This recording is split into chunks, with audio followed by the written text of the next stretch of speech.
That's All a right. shame. Good evening, everybody. Today is Wednesday, February 4th, 2026.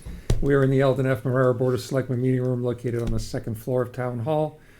Before I ask everybody who can stand to stand for the pledge, please be aware that this meeting is being recorded for use on the internet and our local cable station. You can join me for the pledge.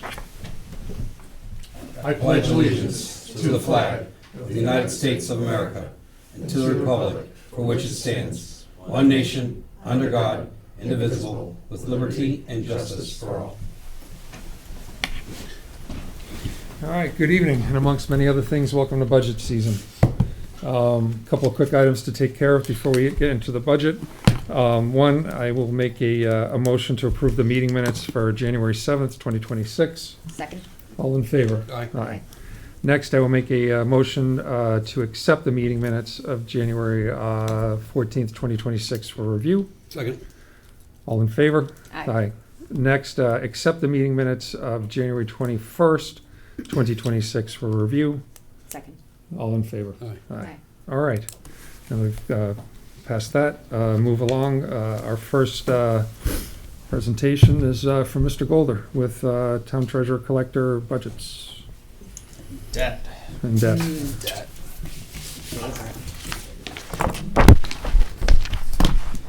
So in the past, we've just gone down the changes, so I Yep. can go over those one by one. Sure. The first line, the appointed official, that's my salary. That's a 3% contractual increase. 5112 is the fiscal clerk. That's now Brenda. She had taken over, last year's budget was for for Allison who had left. So she came in at a lower rate, so that went down 12%. 5118 is the assistant treasurer collector, Maureen. Mhm. She has a 3% raise.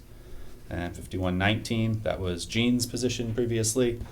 Gretchen's taken over, and so she's at a much lower seniority level, so that went down 17%. Okay. The next change is longevity. That went down $1,100, again, because Jean left. And then I'm requesting a $2,000 increase in 5303, which is data processing services. That's our payroll line. Our payroll company is stopping doing payroll at the end of this calendar year.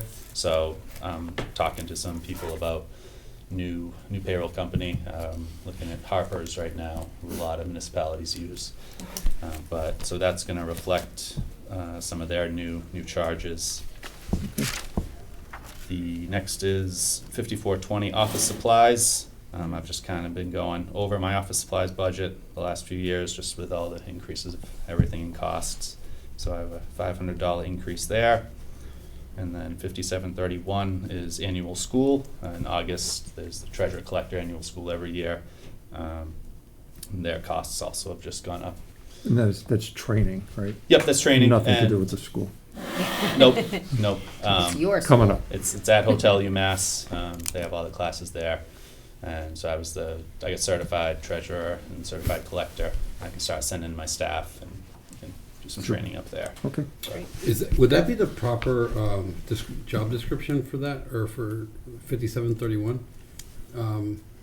Annual school, or would it be like long-time learning or something like that, or is that like what we've always called it? I don't know where the names Nomenclature originally would came come from. Yeah. So it is, I mean, it's annual and it's school. So. Yeah. Sounds But fair. No, just we're always. Yeah. for clarification, I just. Yeah, I do have a separate, there's an education line on there somewhere. Or, Tuition Yeah. reimbursement, Tuition. yeah, so 5192. that's Yeah, there too. Not the same. So I mean, that's that, not. that's it. I don't, I think annual school's just fine. Yeah. I don't think, I appreciate the clarity, but I don't Yeah. think it gets held at town meeting for $200. No. So that's everything for treasure collector. If there's any other questions. Nope. Nope. We can move on to the debt budget, 7,100. This is mostly the same at the beginning. 5911 went down $10,000 as we paid off one loan from last year. I think you guys had a copy of my debt spreadsheet too, which has the details on how much is remaining and Yep. all that. The Title V line, 5915, went down 10,000 as we paid off one of the Title V loans last year. And that's not we're not doing any more new loans, so that should just keep coming down.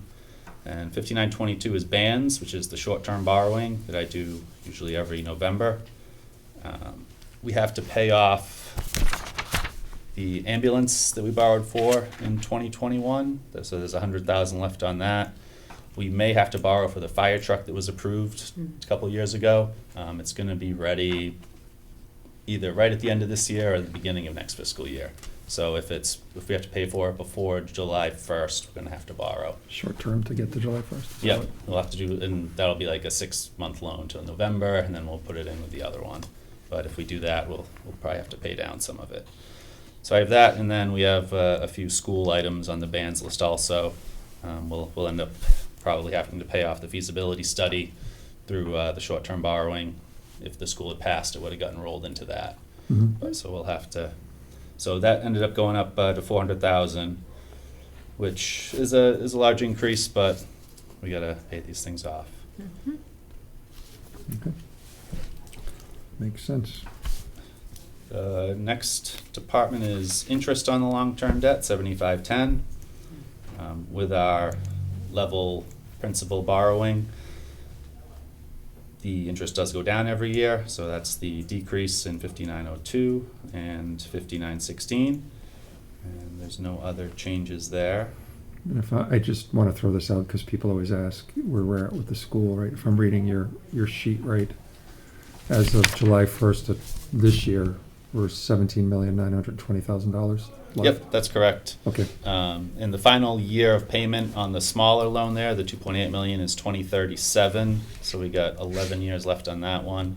And the bigger one is done in 2039, so about 13, 14 years left on that. Sorry, the lesser one you said would be done when? 2037 is the Okay. last payment, so that was a 20-year loan. Yep, And okay. then the other one was 25. Thank you. Great. Sorry if I interrupted. No problem. And the last debt category is interest on short-term debt. I had 100,000 last year, and I'm requesting 100,000 this year. Right now, it's at about 60,000, but again, with the fire truck, I might need a little more that I don't know of yet. And I can always apply any unused money to that and lower other costs as well. Good. I don't have any questions. Okay. Sorry, I'm just making my notes. I don't think I have any questions either. None. No. All right. Thank you very much, That's Scott. it from me. Thank you. Thank you. Have a good night. Drive safe. Short term. Yes, very short. All right. Chief? Well, there's two of you. Chief Nixon. Evening, sir.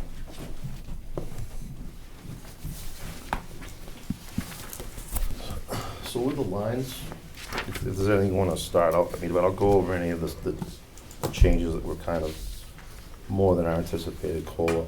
Okay.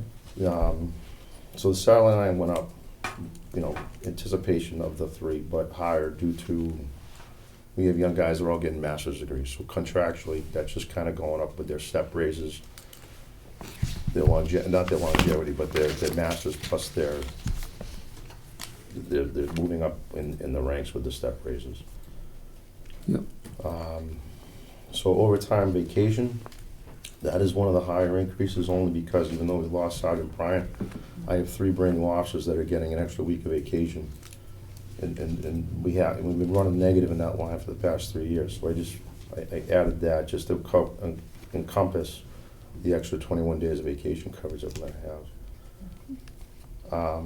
Overtime for court, we've been running under that line for the past 2 years.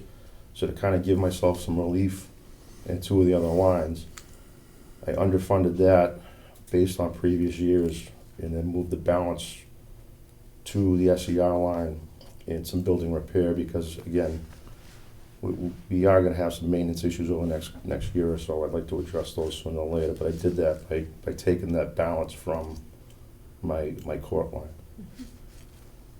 Property maintenance, we went up a little bit, that's a small line. It's just because clean supplies and paper items, they're getting more expensive. Mhm.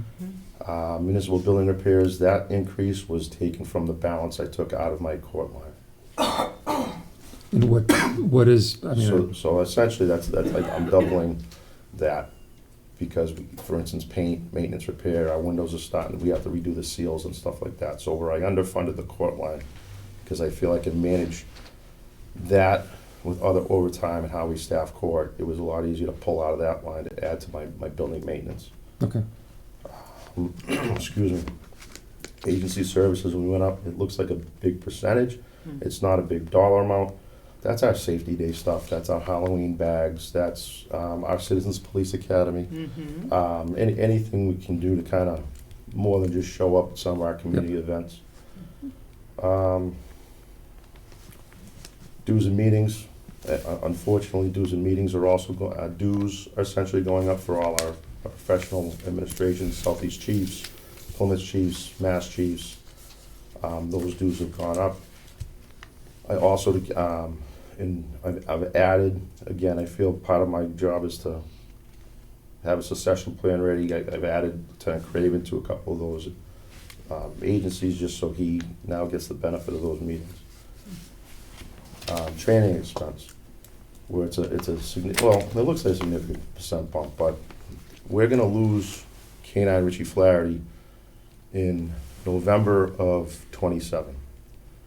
In order to have, I guess, lack of a stopgap, we have to prepare and have someone in an academy prior to him leaving. That way we don't overlap and lose the dogs and whatnot. So that's why you'll see that training expense line, because that's additional academy for someone in-house is going to cost roughly that increase. So that's, I'm not gonna use the right language, that's a dog that's a academy. It's a specialized, for right, K-9. so there's a general canine, and then there's narcotics, and whatever we wanna train this dog, and there's a series of schools that they have to go to, and that increase contributes to that.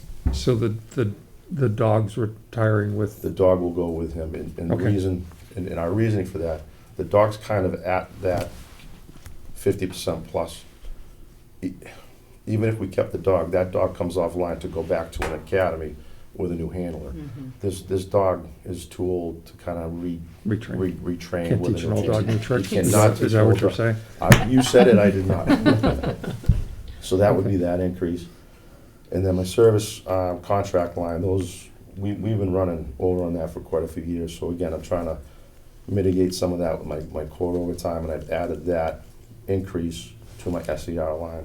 What is in there, what are this, just service contracts in So general? that's our IMC, which controls our entire CAD system. So that is our dispatch, our records, that is our investigative modules, that is our power phone. So that's our EMD services, that's our Power DMS, which is our records maintenance and written directive services.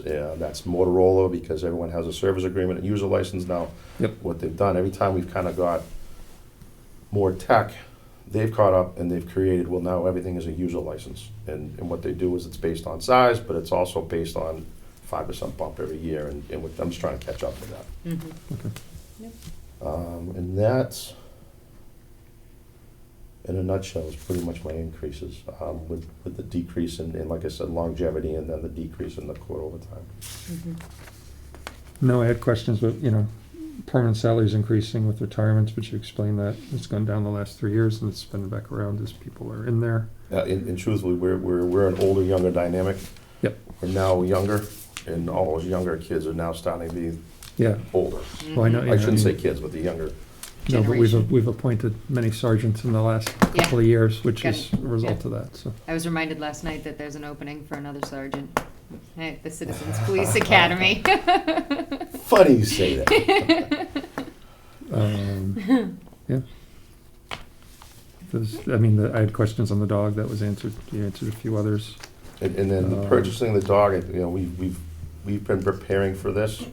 I don't know if we're gonna be able to whole hog, but we've raised donations in other accounts, so when I tell you try to do everything we could not to make a capital budget or a huge increase, we've done that. I think I can manage replacing the new dog with these, what were vast. How long is that, training? So General Academy, we're gonna lose that officer and that dog for about 6 months. Okay. And then they're running, where they are specialized, they don't run as often as the regular MPTC ROCs, right? So they typically run spring, fall. And in order to get someone in that school, that'll be fiscal year, this will be the fiscal year we're preparing for. Yep. So when he retires in the following fiscal year, we don't have, my fear is if we don't act, Now. we lose it, and then Then you're behind. life happens, and then we're not using it as it's intended. Yep. And the current dog will stay with retired Current Officer Flaherty at that dog point? gets retired, and then They both retire? maybe that becomes our comfort dog. I mean, Okay. that dog was a pretty good life as it is right now, so I'm jealous. I can't wait to, see him perform. Okay. Mike? Any questions on the police line? No, sir. So the canine line, the canine control line, it's a percentage, it's a very significant increase, but that was due to, we fell in and out of a contract. And then when the contract was finally agreed upon and signed, we had already done our budget for this fiscal year. The contract and the agreement was made after we were in the budget season. There was significantly more days added to the contract to cover any kind of costs. This is still relatively inexpensive compared to what other towns are doing, but for what we've been paying, that is a significant cost, and that was mostly care of dogs, minimum required nights of stay. So this is really J&M Pet? It's J&M Pet. It's mostly our kenneling services, which this also gives us 1 year because we're out of contract at the end of next year, and my understanding, we're gonna have to, I don't know that, I don't wanna speak for her, but conversations we've had, we're gonna have to explore other options. And that, All right. that's it. About that? That's it, thank you, Chief. No. Thank you very much. Thank you very much.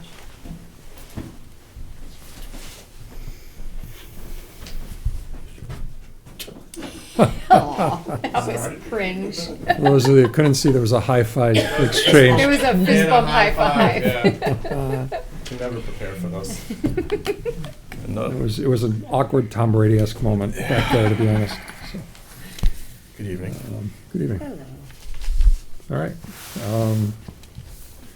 I guess same thing. I mean, you can, I guess, spot anything that's non-contractual. We'll go from there. Okay, starting with 5111, that is a 3% contractual Yep. obligation from myself and my salary. Same with 5112, which is clerical. That is the same 3% COLA increase for her. Permanent salaries is a 6% increase, which covers the 3% COLA and the 1, 2, 3, 4, 5, 6, 7 firefighters that are up for step raises this year. 2 of those step raises are firefighters that are achieving 15 years of service with us, which is a pretty substantial step raise for them. Bravo. And the rest of the 5 firefighters are within the first 5 years of their service. So they get a step raise for each year until they reach the 5th year. That covers that. The next line, 5134, 5136, and 39. Those are overtime coverage costs. We have a new firefighter that was added in October. So she's allotted 36 hours of personal time. So that would cover 5139, which is the personal, funeral, and military coverage, along with the vacation and holiday requests that I'm asking for. The holiday request does not cover what I actually do need, but knowing that we're in some financial times of ask what you need and make do, that's what we're asking for this year. So we can at least make do, keep shift coverage the way it is, 5 firefighters a shift, 2 ambulances rolling out the door at all times, so those increases cover that. The last 2 is for ambulance supplies, which is 5500. That's a 2-part request. One part is the fire department is the sharps drop-off for the community. Those coverages, the coverage cost for that has gone up pretty substantially in the last 2 years, along with EMS supplies for the ambulances. The last I looked, FY19 was the last time that was increased. So respectfully asking $7,000 to be added into that line to cover the overage for the sharps drop-offs and the EMS equipment for the ambulance. We carry more equipment, we're busier than ever.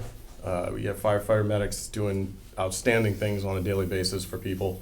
So we buy the equipment through a third service. They come every 2 weeks and they stock our closets. So it's pretty, we track it very, very well. So there's no overspending and there's no, lack of a better word, fraud. Waste. There's no waste when it comes to EMS supplies. And the last request for 5590 is $1,250 for the new hire and her clothing allowance. Just for me, back up top, the permanent salaries, 51105. So 7-step, 3% plus the 7-step. There's not the new firefighters in there too. Like that's just. I'm just looking at I'm trying to understand the dollars roughly. So for the 2 firefighters that are getting, they're essentially a 15. 8% raise Okay. each. And then the lower step firefighters, which is, 5-year. it's with every year for the first 5 years, you get a 5% step increase. So they don't have 5 years on the job yet. So Okay. that's just a budgeted thing So for it's each year. department 3% plus those steps. Okay, just want to make sure I have that right. I'm good. I'm good. I'm good. Thank you very much. Thank you very much for your time. Thank you.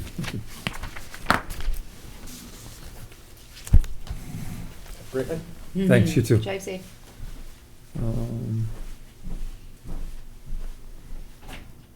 So moving along, David, are these you? These small ones? So if it's acceptable to the board, there's 5 smaller budgets. I'll just group them and batch them and do them all at the same time. Sure. If you have any questions, let me know. Agricultural Commission is 600, Women's Crisis Center 2750, Brockton Area Arc 250, Old Colony Hospice Care 2,000, and Plymouth County Services is 200. All of those are level funded year over year. There's no additional increase requests. Okay. I've got no questions. Those have been the same since I've been on Finance Committee, so. Moving along, communications and reports from boards, commissions, and town officials. Tony Kinahan, resignation from the planning board. So this is Anthony Senior, just for clarification purposes. I think he spent quite some time on that board. Yes. That now means 2 people have left that board, Mr. Hurley and Mr. Kinahan. So there'll be some change coming to that. Much like we did for Mr. Hurley, if we could pen a letter of thank you for Mr. Kinahan, I think that would be appreciated. Anything? No, I second that, but then I think it's important to put a call out for volunteers because we're gonna have some openings on the planning board and we need that board to be full. We need that board to be seated, so if anybody's interested in stepping up, they should notify the office. Super. Next is correspondence from the public to determine a course of action. I have none. Moving that along, public comment period. We have 1 member of the public in the audience. No, I'm good for now. All right. For now. Moving along, town administrator report. Thank you. So first is we have a handful of complaints in town when it comes to traffic.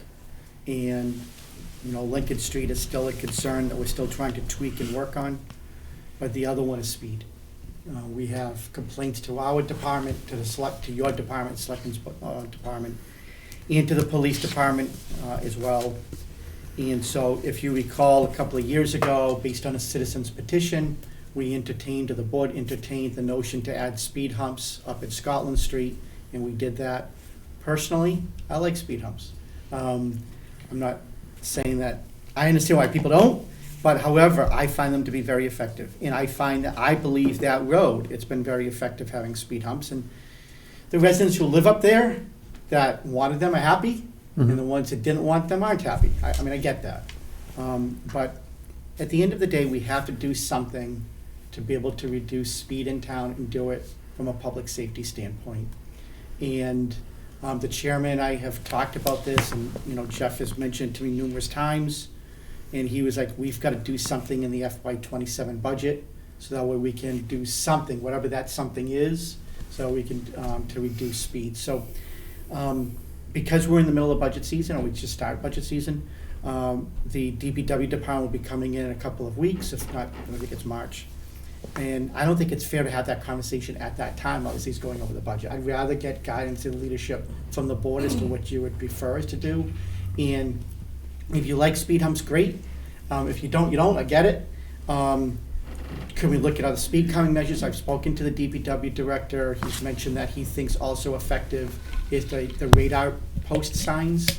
We have filed for a grant for that, so we'll see if we can get some, but that isn't gonna cover all of them. So we can either add money into that DPW budget, we can do it in a separate warrant article that we can do every single year. Like, I don't know how the board would like to proceed, but I figured I'd put it on as a discussion before that budget comes up, so that way I can tell him to make sure that he's doing it in concert with the board's wishes. So I can tell you, the start of this conversation for me, I was in another state. And anytime you get near a school, the crosswalks for speed humps, the signs, you know, our 20 mile an hour, let me back up for a second, our 20 mile an hour slow down flashing signs. This past year, I go to work most days, but probably 3 weeks after school got out, I drove by it and it was still flashing. You drive by it on a half day and it's still flashing in the afternoon. Like, it's not true, it's not accurate. And that disturbs me because we want people to slow down, and I think we should do some enforcement to get people to slow down. But before we can do that, I think we need to modernize those signs, number one, right? Get them so that there's a central control, programmable control, whether it should belong to the school, the police department, whatever. But let's get something that we can control, that we can flash, we can make more obvious. The second part to that particular town or state I was in, with the 20 mile an hour flashing, had the radar piece that said your speed is this. And with that, it also had some pretty bright strobe lights that flashed and pushed a button, much like you would for a crosswalk. I know we have a guard, but the more we can do, the better. Like, I think our public safety, or, you know, that falls into DPW right now, police, but our public safety around the schools right now is lacking. And the last thing that place had was speed humps. That was the crosswalk. I know speed humps get mixed reviews, and I'm concerned about them here, but it's part of the conversation. I think it's just, I've also seen bad things happen when people ignore the signs for speed humps and go flying over them.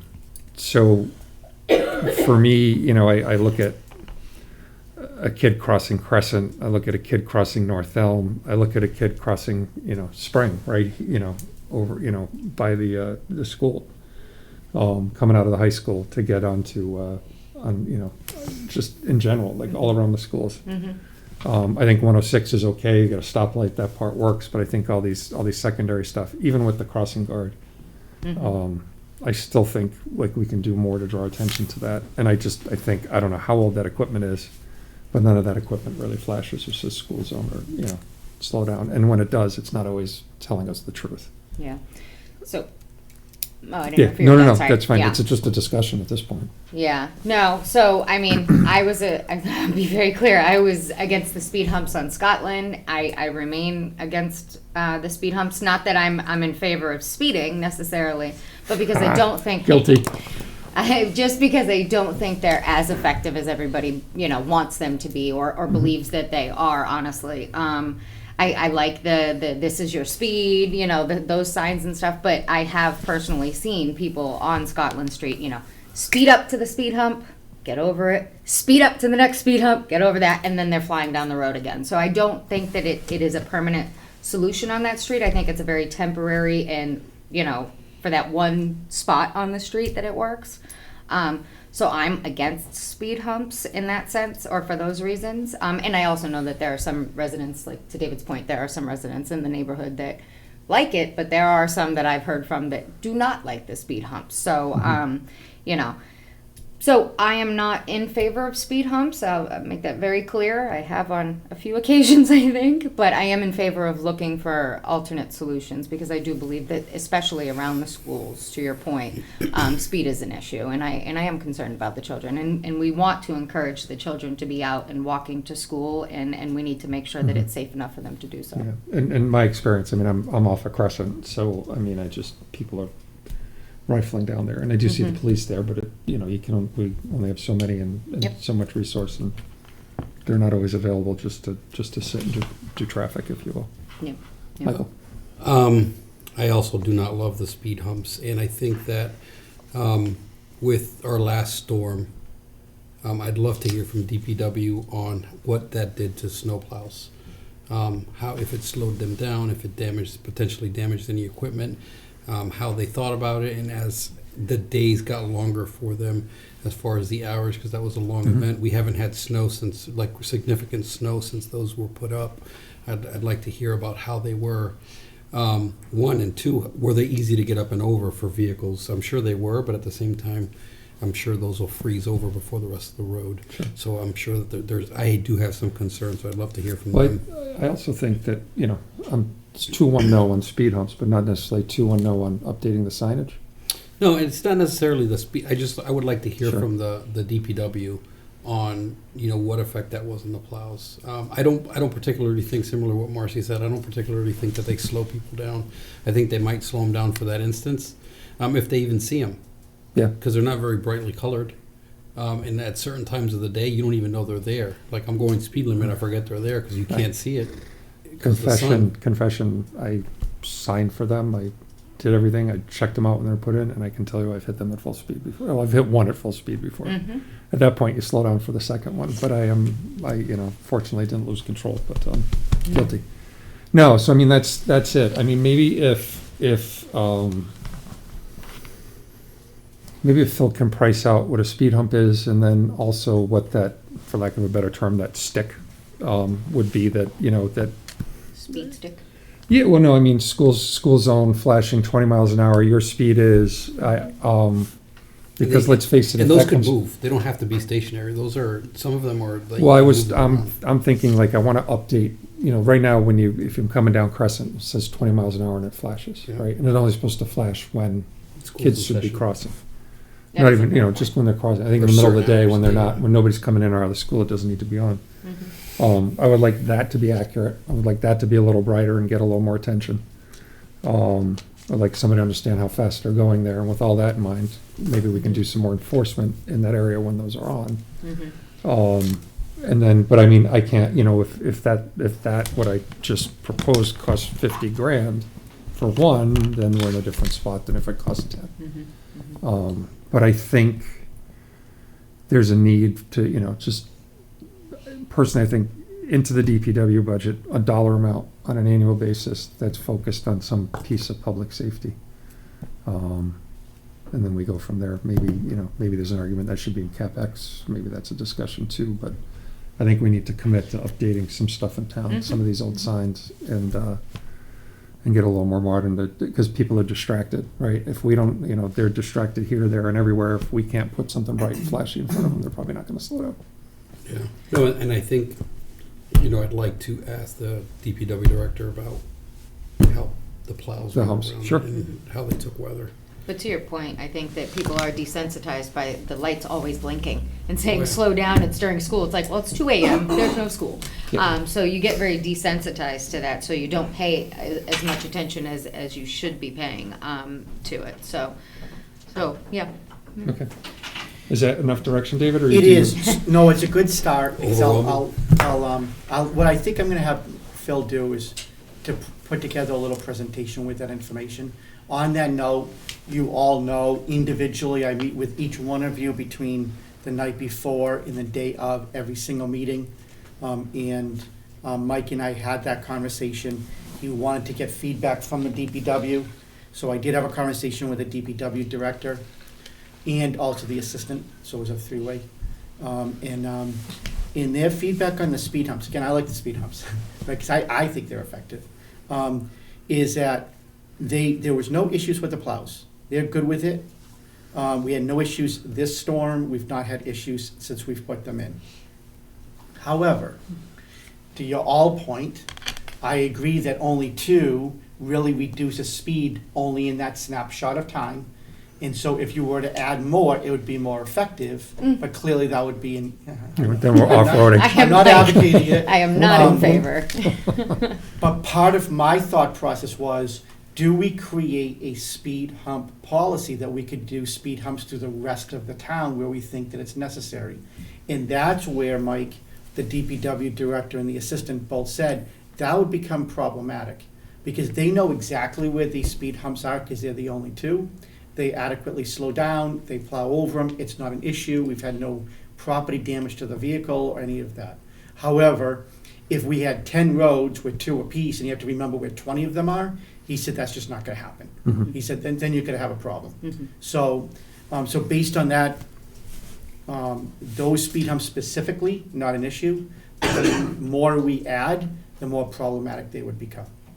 The other item that he asked me to talk to you about based on that conversation, and again, I know I've had some preliminary conversations with each one of you individually, is to revisit the idea of potentially turning North Elm Street and Crescent Street into a 4-way stop. We had a pretty severe accident there yesterday, and people do drive pretty fast up and drive North Elm. I have been concerned with that because North Elm has never had stop signs to slow the traffic down. And I think that a lot of people who grew up in this town, one that lives there now, it would be a change. And so I don't know what the local population would think about that. I have no idea. Can we fax? Is it possible to get a list from the police chief, the places where the most accidents, Oh, like yeah. the intersections where the most accidents are happening? Yep. Yeah. I believe that's got to be in the top 2. I No. guess I wonder if the other one to me, I don't know, maybe by the cemetery where Nico's and whatever that, up here, Matfield, Yeah. Matfield, and Matfield. North Main. I can tell you that historically, either number 1 and number 2 has been the Crescent West Street intersection. Because again, we know we need to look at that one. Yep. And historically, the Lincoln Street intersection, so I can tell you, I have it on a list. I'm gonna wait another 3 months, try to collect 6 months of data or so, and then report back to the board. But I wanna see that set of lights that's up at Lincoln Street, it's working really, really good in every direction except for westbound. We recognize that, we need to tweak it, we're working on it. There's a handover issue, once we get past it, we can play with it some more. But so far, I think the data shows that we have been able to minimize car accidents up there since those lights went in. But I want a longer snapshot of time, make sure that that's accurate. So again, we'll have to balance. Is it a little slower going out of town? Yes. Is it safer going out of town? Potentially. So again, I'll get that data. But to your point, we can get it for North Elm Street as well. But the DPW was thinking that would be a key intersection if we want to slow speeds down, is to put the blinking stop signs on North Elm and not necessarily on Crescent. There's already a habitual belief that you have to stop at Crescent, because you've been doing that for decades, but not on North Elm.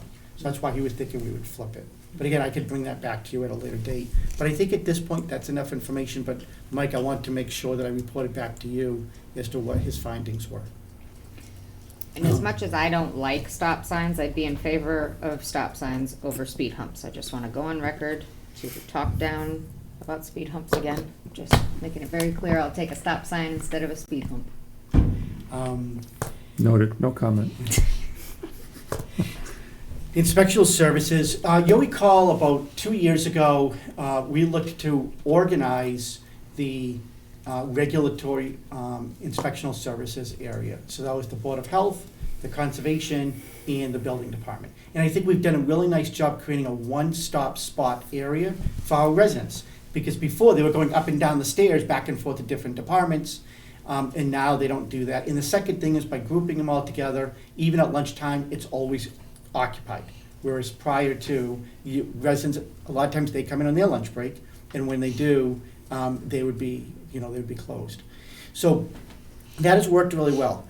Under that reorganization, we had 3 administrative staff, 2 full-time and 1 part-time. Part of that thought process was because under the infrastructure reduction, the Inflation Reduction Act, there was going to be a lot of federal funds that was available, of which we have received. You remember last year, we got over $500,000 or so, off the top of my head, and Tracy had that information. This year, we know it's a different regime. Grants have dried up. They're not flowing to Massachusetts. We all understand why. And as a result, there's not as much money available. I think as town administrator and as department heads, we have to be good stewards of all of your money. And so as a result of that, a person that was part-time left, and we thought that right now it would be better to have just 2 full-time people. Tracy will do the bulk of the grant writing, because again, there's not as much to do.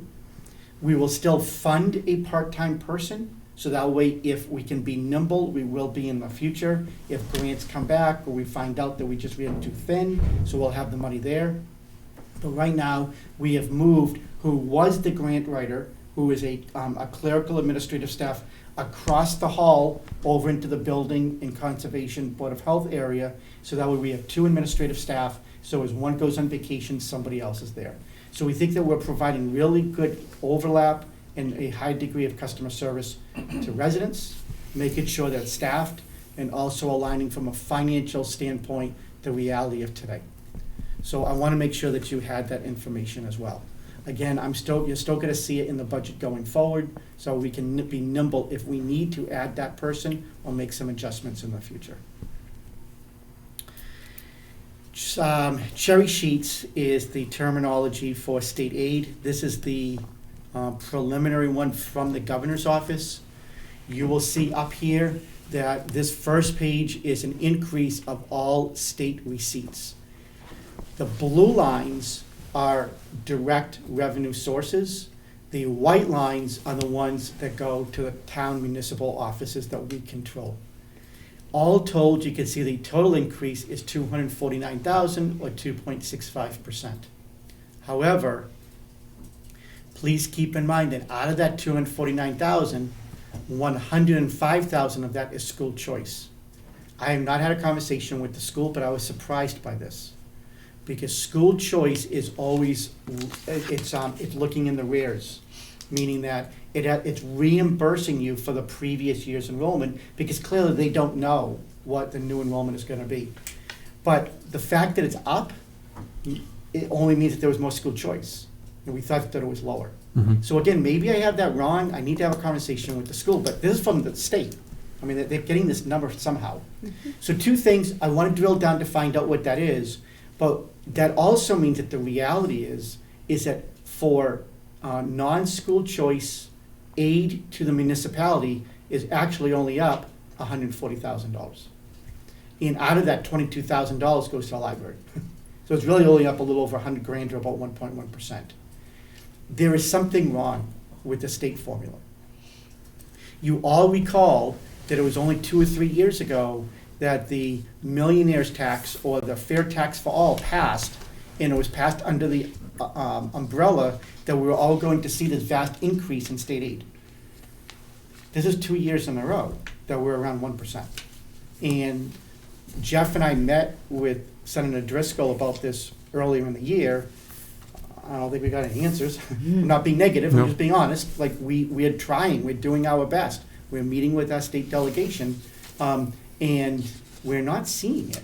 I don't know where the money is going. In any event, these are our real numbers. Now, the legislature hasn't met yet. Obviously, they can tweak it accordingly. And as you know, in years past, every time they do, I bring it back to you so that you can see it. But it is, these funds are a way that we balance our budget. The next sheet is additionally problematic. You will see that all estimated receipts has also gone up $45,000 or 4.23%. And you can see the specific lines where it goes up accordingly. Whenever people leave our local schools and they go to a charter school, we pay for it. It doesn't come out of the school budget, it comes out of the town budget. Retired teachers' insurance always comes out of the town budget, it doesn't come out of the school budget. So as those increase, the town pays for it, you can see it in front of you. So now, think about it, On the previous sheet, it showed that inclusive of the library, we were getting about $145,000 increase year over year. Now they're gonna take $45,000 more from us year over year, so our net increase is $100,000. It's a $50 million budget. It's always nice to have extra money, but $100,000 on a $50 million budget is just not sustainable. There is something wrong. I don't have an answer, but there is something wrong with the state formula at this point. It seems like it's real frustrating because school choice kids, the state pays for. However, going to a Voc school, the town pays for. Yeah. It doesn't make any sense. Why isn't it treated the same? And granted, I understand those schools cost more money, but it's part of the education that we're providing for the kids. Yep. I just want to make sure you know one item. If you look here on tuition assessment, see how it says towards the bottom, school choice sending tuition? That is actually money that comes out of our local school. They pay it to the state. The state then reimburses the town the following year. So my point is, even though the state is giving us the money, it's actually coming from the other school districts. So that $1.4 million is not state aid from the school, it's being collected from the other districts. So for example, if 20 students come from Brockton, Brockton is paying into that fund under school choice sending tuition. It collects at the state level, and then the following year they give it to us as a reimbursement. So it's not actually real state dollars, it's local dollars. But when it goes to, just so I understand, when they go to the Voc schools happen, then we pay for that out of here, or does it go the same manner, same path? No, Voc schools come out of us entirely, that is correct. And this year, for the first time, the incoming class, we no longer have any understanding of how many students we may or may not pay for. It As could be the all. state, as No, the for state has Southeastern, gone yeah. to For a full Southeastern. lottery for Southeastern. Yep. So Yeah. we could have, traditionally, we've had a fairly level number in the 10, 14 range. It is now a lottery. They could pull, if we had 20 kids, 25 kids that put their name in the hat, they could pull all 25. There could be 100. And we could have to budget for that way. Or they could pull 5 and we could have to budget that way. So it'd be great for the town if more kids got in, but we can't even plan for it in the middle of budget season, so. And we've had multiple conversations with our state senator with regards to that and still don't have an answer back. And I believe that we're not the only town in the area that is Oh, it's the concerned same, about this. it's the same for every town. Everybody's so. concerned about not knowing what the hit's gonna be yet. Yeah, and for the general public, just to understand how it works, because I think there's only gonna be one way we're gonna find a solution, is that we have budget season right now in February, March, April. In early April, you're gonna approve a budget. It goes to town meeting in May. Somewhere in middle March, Southeastern Regional is going to give us what their assessment is. If all of a sudden they pull 40 new names and it goes up $4 million, we have to find $4 million from March to May. And the bill is due on July 1st. There's just no way a municipality can do that. Under the previous system, there might be small incremental adjustments that you could figure out, but you can't do that in a couple of months. So I want the general public to understand why there's the frustration, and my guess is the only solution is going to occur when there's a real crisis. Like literally West Bridgewater or some other municipalities gonna get hit with a $5 million assessment in a blink of an eye. And then they're gonna go running and say, what do we do?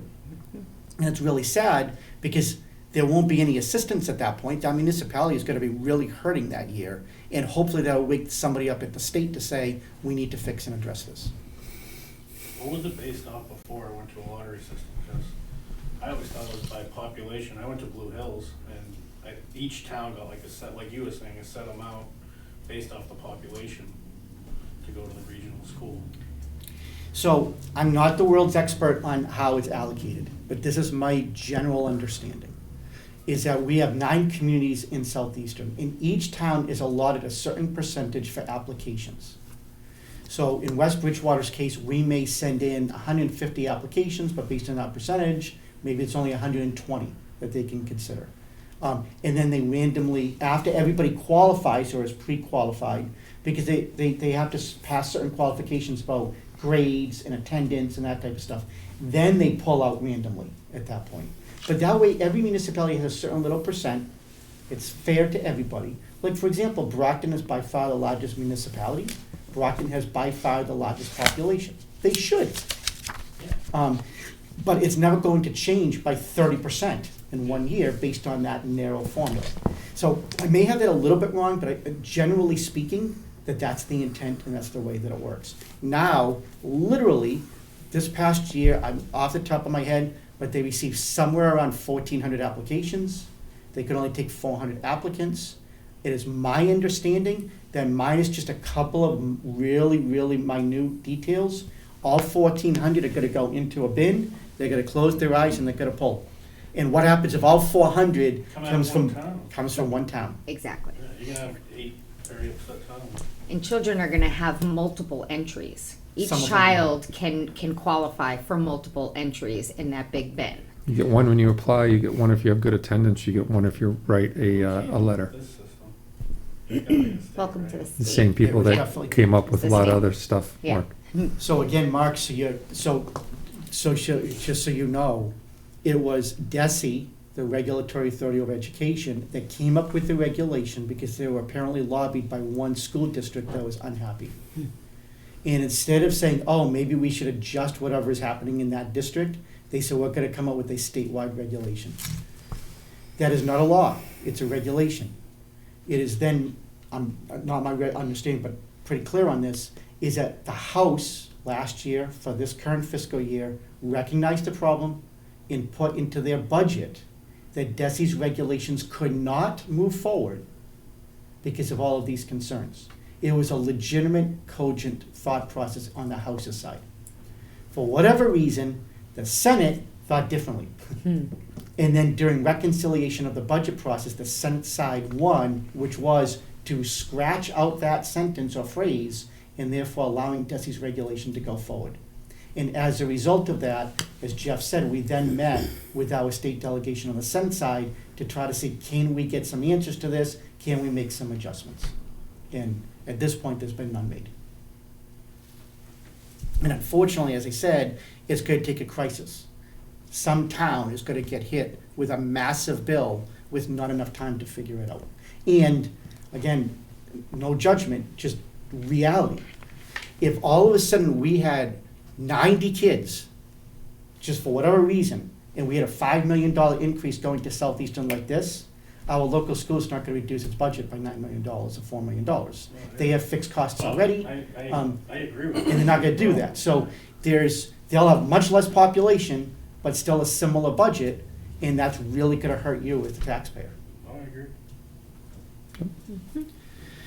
All right, Plymouth County, every single year on the cherry sheet, we get charged for, a couple of years ago, they started requesting local approval, we've always approved it, but this is just to approve the spraying as they see fit. And also, FYI, if people feel like we need spraying in town, if you call Plymouth County upon request, they will make that additional spray as I'm well. gonna hope that with all this cold that we've had, we will not need the amount of spraying that maybe we have in the We're gonna past. have a lot of water when all the snow melts. Yeah, hopefully a lot of larvae, eggs, whatever a mosquito is that's in the ground right now is terminating.